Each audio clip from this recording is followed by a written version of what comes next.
Thank you for your interest in emergency communication hubs. Let's find out what a hub is and why they're important to you. The Pacific Northwest is a beautiful part of the country. The mountains we enjoy were formed when the earth under our feet shifted. Because the earth is still shifting, Seattle is at risk for a very strong earthquake. If a major earthquake were to happen, police, fire, and ambulances would quickly be overwhelmed by all the people asking for help. Emergency workers cannot help everyone, so we need to be ready to take care of ourselves. Seattle communities are organizing to make those first days and weeks less stressful for their neighbors. Let's learn more about these efforts and how they fit into Seattle's response plan. All over the world, after every disaster, neighbors gather together to help one another. Seattle neighbors will do the same. After an earthquake, we will be concerned that something might fall on us during an aftershock, so we'll gather in spaces that are open to the sky.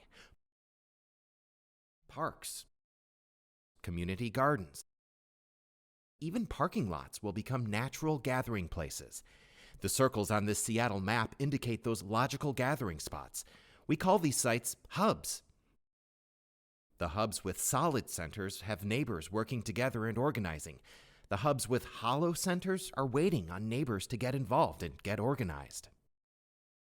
At the organized hubs, neighbors have gathered equipment that would be useful to their community after a disaster.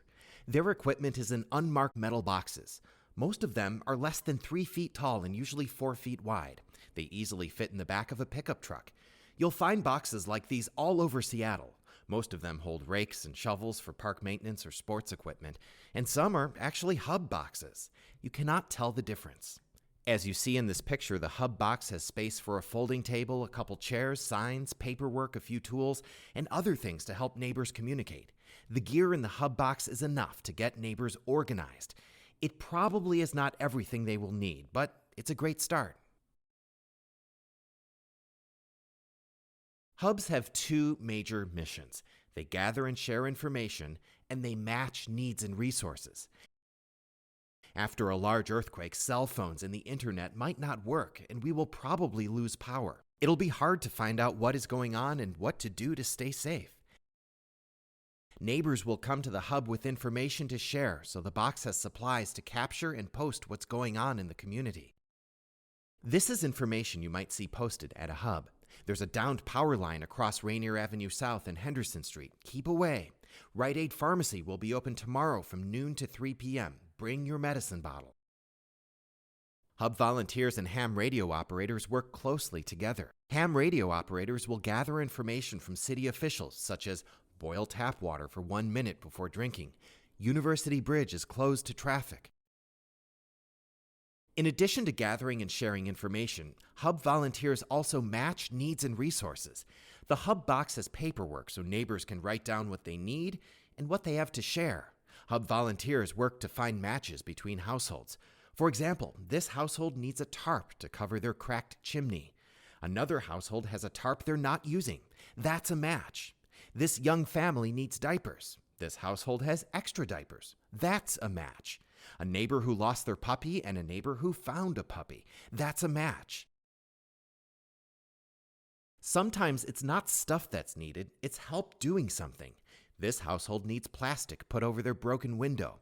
This able-bodied neighbor can get on a ladder and secure plastic to keep out the rain. Neighbors helping neighbors. In addition to gathering information and matching needs and resources, hubs also have an area to organize the neighbors who want to help. Volunteers. Some will check on nursing homes to see if they need help.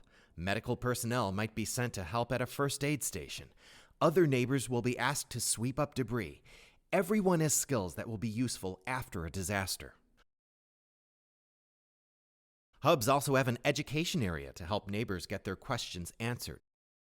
Hub volunteers have tried to think of questions people might have and print accurate information in the Hub box.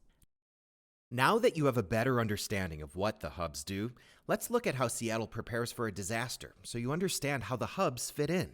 This large pyramid shows the different levels of preparedness.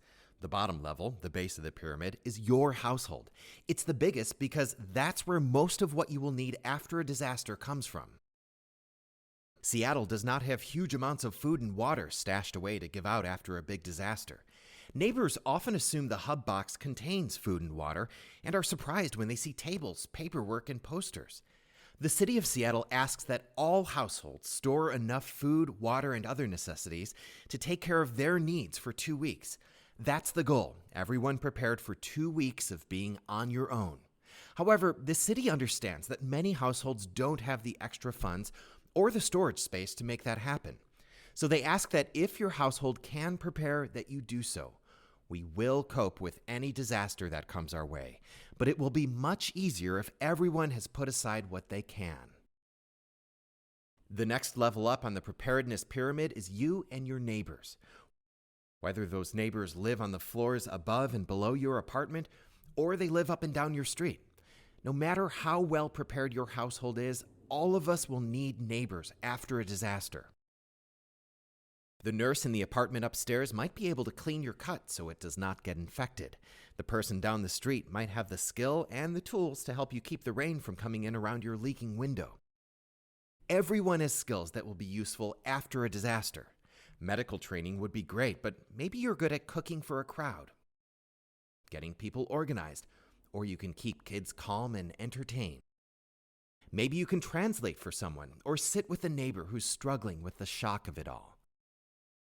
We all have skills and we will all need each other. The next level up in the preparedness pyramid is where hubs fit in. Hubs are all about supporting their community. Hubs coordinate neighbors helping neighbors. The triangle at the top of the pyramid is the city of Seattle and all of its departments. Notice that it's the smallest of all the levels. City resources will be stretched very thin after a disaster. At any given time, there are about 200 firefighters and ambulance personnel on duty in Seattle, and there are more than 800,000 of us, plus tourists. The priority will be fighting fires, performing search and rescue, and treating the wounded in the areas hardest hit by the shaking.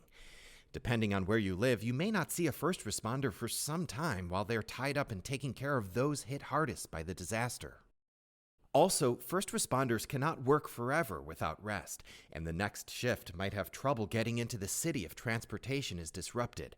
A large earthquake could cause so much damage that no city would have enough resources or trained people to take care of everyone. So what can we do to be more self-sufficient? Get your household prepared and work with your immediate neighbors to prepare together. The City of Seattle has resources to help. Next, visit our website, www.seattleemergencyhubs.org. Find your local hub and reach out to the hub captain. Ask to be included on their email list. We practice regularly to make sure our system runs smoothly and to better understand how to handle the issues our communities might face. Everyone involved with the hubs is a volunteer, a neighbor just like you, who understands the wisdom of taking steps to prepare before a disaster. Thank you for your time. You can contact us at info@seattleemergencyhubs.org. Don't hesitate. Get involved.